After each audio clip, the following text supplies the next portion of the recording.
ఈ రోజు మా అమ్మమ్మ వాళ్ళ ఇంటికి వచ్చాను. అమ్మకి ఓడిబియ్యం పోస్తున్నారు. మా అత్తమ్మ వాళ్ళు కూడా, మమ్మీ వాళ్ళ వదిన.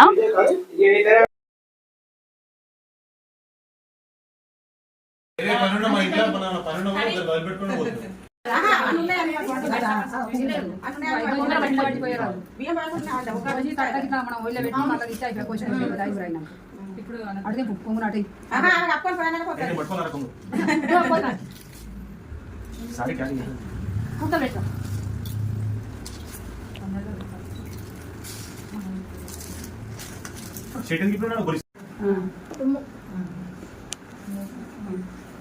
పెట్టి ఒక పోక గజ్జల పండు సర్వ చేతులు పట్టుకోమని ఇక కణుకు కణుకు లాటి తట్టలో పెట్టి బియ్యం తీయద్దా బియ్యం తీసినా తెచ్చి సరే 5 విరికిళ్ళు 2